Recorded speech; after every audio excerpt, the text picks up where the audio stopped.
Hello नमस्कार दोस्तों, स्वागत है आपके अपने यूट्यूब चैनल मेहरा क्लासेस में। एमपी हायर एजुकेशन की मेरिट लिस्ट आ चुकी है गेस्ट फैकल्टी की, लेकिन पॉलिटेक्निक एवं इंजीनियरिंग कॉलेज की मेरिट लिस्ट आना अभी बाकी है। और आज की वीडियो में हम इस पर डिस्कशन करेंगे और किस तरीके से इसकी मेरिट लिस्ट बनेगी और कब तक आ सकती है, क्योंकि आप लगातार हमारे पास कमेंट करते आ रहे हैं कि सर इसकी जो लिस्ट है कब तक आ रही है। तो दोस्तों टाइम वेस्ट ना करते हुए चलते हैं आगे की ओर। और आगे बढ़ने से पहले आपसे रिक्वेस्ट जरूर करना चाहेंगे वीडियो को अंत तक देखना और चैनल पर नए हो तो चैनल को जरूर सब्सक्राइब कर लेना। तो दोस्तों चलते हैं हम आगे की ओर। दोस्तों हम देख सकते हैं कि हम ऑफिशियल नोटिफिकेशन पर पहुंच चुके हैं और इसकी फॉर्म भरने की जो लास्ट डेट थी वो 17 अक्टूबर 2022 थी। और हम बात करें एमपी हायर एजुकेशन की तो उसकी चॉइस फिलिंग की जो लास्ट डेट थी वो 23 अक्टूबर थी, जिसका लिस्ट अभी समथिंग 4-5 रोज हो चुके हैं। तो एक महीने के अंदर एमपी हायर एजुकेशन की लिस्ट आ चुकी थी, उसमें भी काफ़ी डिले हुआ था लेकिन आ चुकी थी। हम बात करें अब एमपी पॉलिटेक्निक एवं इंजीनियरिंग कॉलेज की तो समथिंग एक महीने के अंदर अंदर लिस्ट आ जाती है। हालांकि अभी भी लेट चल रहे हैं हम, तो एक महीने यदि हम देखें तो 17/10 से लेकर 17/11 तक हम बात करें तो एक महीना हो रहे हैं। तो 20 नवंबर 2022 तक इसकी लिस्ट आ सकती है। हालांकि हम कंफर्म नहीं कह रहे हैं, लेकिन 20 तारीख तक आ जानी चाहिए। और इसके बाद अब मेरिट लिस्ट जो जनरेट होगी वो आप यहाँ पे देखेंगे। तो यदि हम यहाँ पे देखें कि इंजीनियरिंग पॉलिटेक्निक महाविद्यालय कैंडिडेट द्वारा अतिथि विज्ञान के लिए आवेदन निर्देश तो हम ऑलरेडी हम समझ चुके हैं। और इसके बाद और नीचे स्क्रॉल करके देखते हैं दस्तावेज के सत्यापन की प्रक्रिया, जो कि मेरिट लिस्ट आने के बाद होगी। कब होगी? वो मेरिट लिस्ट जनरेट हो जाएगी। तो मेरिट जनरेशन की जो प्रक्रिया है वो हम यहाँ पे देखेंगे कि मेरिट जनरेशन की प्रक्रिया केवल और केवल निर्धारित समय अंतराल जिसमें ऑनलाइन आवेदन एवं दस्तावेज के सत्यापन की प्रक्रिया के पूर्ण के पश्चात ही शुरू की जाएगी। मतलब जो डेट दी जाएगी हमको उसके अंतर्गत ही हमको ऑनलाइन आवेदन तो कर चुके हैं, दस्तावेज के सत्यापन कब होगा? जब मेरिट लिस्ट जनरेट होगी। इसमें साफ साफ लिखा है अंतराल जिसमें ऑनलाइन आवेदन एवं दस्तावेज के सत्यापन की प्रक्रिया के पूर्ण होने के पश्चात ही शुरू की जाएगी। तो मेरिट लिस्ट इसकी दस्तावेज के सत्यापन के उपरांत मतलब पहले होगी। और ऐसे कैंडिडेट्स जिनका ऑनलाइन आवेदन सबमिट किया जा चुका है एवं जो कि डॉक्यूमेंट्स वेरिफिकेशन प्रक्रिया में एलिजिबल हो चुके हैं, मेरिट जनरेशन की प्रक्रिया में स्वतः ही शामिल किए जाएंगे।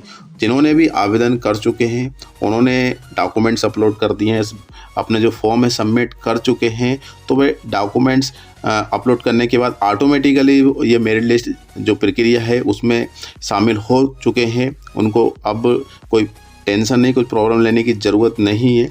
इसके बाद मेरिट जनरेशन की प्रक्रिया तकनीकी शिक्षा कौशल एवं रोजगार विभाग मंत्रालय वल्लभ भवन भोपाल के आदेश क्रमांक देश में दिए गए नियमों के आधार पर किए जाएंगे। कैंडिडेट्स की मेरिट के आधार पर अलॉटमेंट की प्रक्रिया।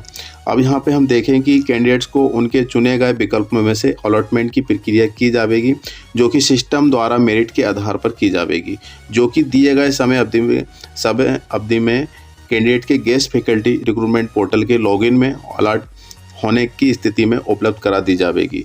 कैंडिडेट स्वतः ही अपने लॉगिन के माध्यम से जानकारी प्राप्त कर सकेंगे। इसके अतिरिक्त कैंडिडेट को जिनका अलॉटमेंट उनके चुने गए विकल्प के आधार पर हुआ है, जानकारी एसएमएस के माध्यम से भी दी जाएगी। मतलब जहाँ भी आपका अलॉटमेंट आएगा उसकी जानकारी आपको वैसे तो लॉगिन करने पर पता चल ही जाएगा, और इसके बाद आपको एसएमएस से भी इसकी इन्फॉर्मेशन मिल जाएगी। कैंडिडेट्स उपलब्ध अलॉटमेंट का प्रिंट अपने लॉगिन के माध्यम से प्राप्त कर सकेंगे। जैसे कि हम एसएमएस से तो हमको सिर्फ इन्फॉर्मेशन मिलेगी, उसका जो प्रिंट निकाल सकते हैं अलॉटमेंट लेटर का, वो आपके लॉगिन आईडी पासवर्ड से आपके प्रोफाइल में जाकर कर सकते हैं। इसके बाद कैंडिडेट्स की अलॉट दिए गए महाविद्यालय में रिपोर्टिंग की जो प्रक्रिया है। अब यहाँ पे चुने गए कैंडिडेट्स अपने महाविद्यालय में निर्धारित समय अंतराल में जाकर रिपोर्टिंग कर सकेंगे। रिपोर्टिंग करना होगा अलॉटमेंट आने के बाद। कहाँ पर करना होगा? चुने गए कैंडिडेट अपने महाविद्यालय में, मतलब जहाँ पर भी आपका नाम आता है वहाँ पर जाकर।